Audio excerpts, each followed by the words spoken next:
Welcome back. In this part of the course, we're going to look at case studies. Case studies are used quite often in public administration. If you open up journals, the top journals in the field, you'll see quite a few case studies. Now, case studies are different from other types of designs, as we'll see, because case studies don't follow kind of a predictable pattern. You can't look at, for example, an experimental design, have a treatment group, a control group. It tends to be much more open-ended. And so when we talk about this, we're going to open up a lot more generalizations, or we're going to talk about how things work in a best case situation. But each case study really kind of takes on its own flavor based upon what the question is and what data is available. And you'll see that hopefully in the next few slides. In this lecture, we're going to concentrate on the basics of case studies, as well as talking about some of the validity issues that face case study designs, and how we think about validity differently with case studies than we do with other types of designs. So moving to the first slide, we need a basic definition and sense of when we would use case studies. Case studies is a form of empirical inquiry that investigates a contemporary phenomenon within its real-life context, especially when the boundaries between phenomenon and context are not clearly evident. Sorry for the typos on this slide here. When would we use a case study?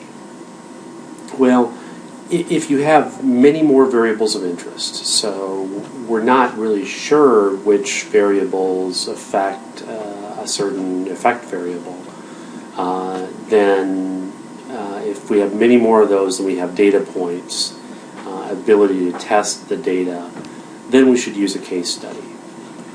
If we need multiple sources of evidence, we might want to use a case study.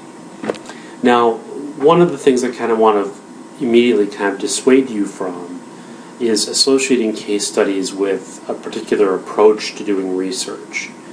You can have a case study that has, in fact, a empirical data analysis in it, a quantitative type of data analysis.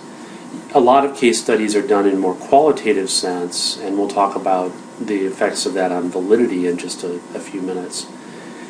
But I want to dissuade you from this. Some of the best case studies out there have some qualitative information, such as from interviews or from observational type research, as well as solid quantitative evidence.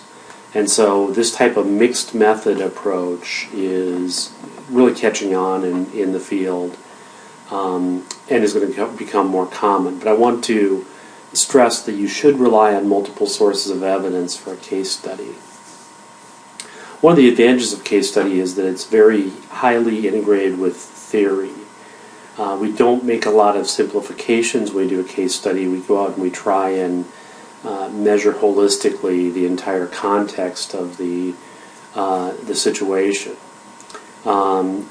But just like with a quantitative data analysis or an experimental research design, for example, theory should guide data collection and analysis. We should build our questions for our interviews or from for our surveys from prior theoretic propositions. One of the times when we really want to use case studies is when we, as it says, want to understand the context and the role the context plays in distinguishing or creating the phenomenon.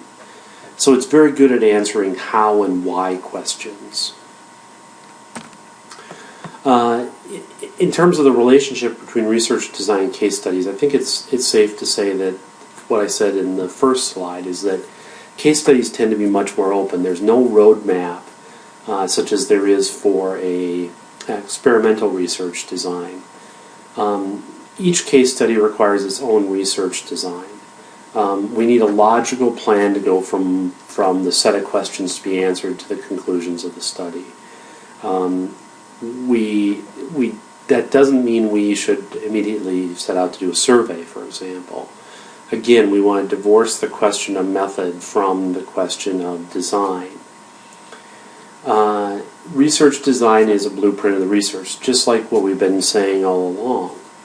But in this case, the important questions are: what questions are we going to study? What data are relevant and available? Which data do we collect, and how do we analyze the results? There are 5 components of research design, I'd say in general, but specifically with case studies: questions, propositions, unit of analysis, linking data, and the criteria for interpreting the findings.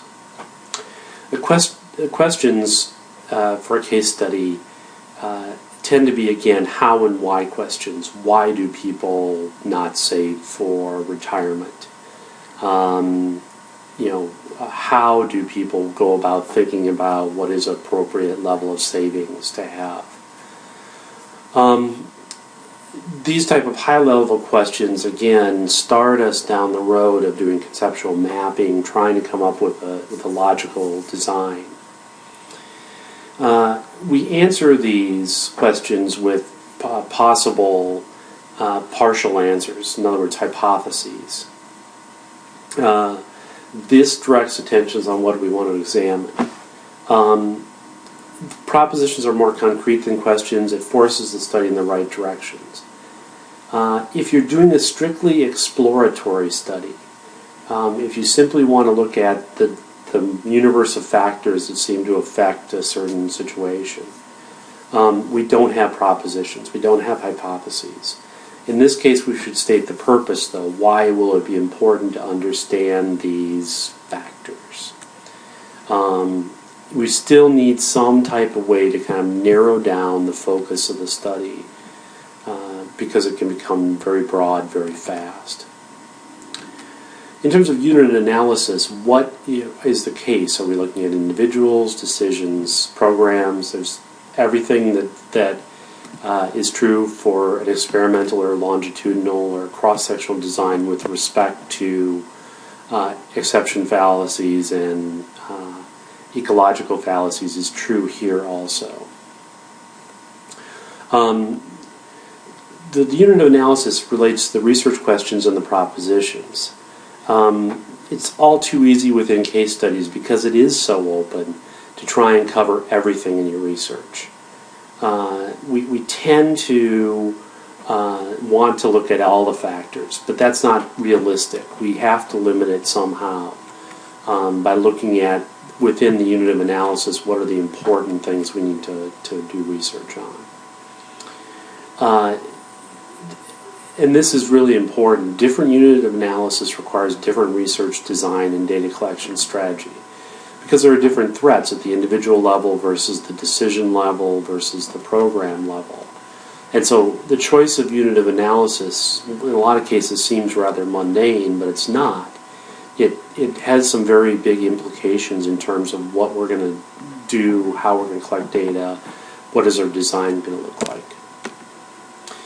Now, when it comes to linking data to the propositions, when we get the data, linking it back to the propositions and testing them, to take the previous language in the course, this is where it's least developed. This case studies are where it's kind of the least well developed compared to quantitative and or experimental designs. One of the things we rely on a lot in case studies is pattern matching. We try and sort out effects patterns from no effects patterns. And kind of the author has kind of a pattern matching example given by the 3 graphs at the bottom. So when you see an effects pattern, you see this big drop right at the time of the treatment. A no effects pattern, you see no real change here. If we see the observation on the right, the goal is to match the pattern to either the effects or the no effects pattern. So most likely in this case, with the observation being this on the right, it tends to conform more certainly, except for the spike here and the spike here, to this no effect pattern here. They're doesn't seem to be an effect. But like I said, it's less kind of structured. A lot of cases don't have specific statistical tests for case studies because we're doing a qualitative type research. So we look for trends, we look for patterns in the data to try and pull out what is a match for our theory. The criteria for interpreting the findings. How close do you have to have a match in order to be considered a match? This is a question which has no general solution. Some people would say that, for example, the graph on the last slide, didn't match the no effect pattern very well because you had all the jumping around.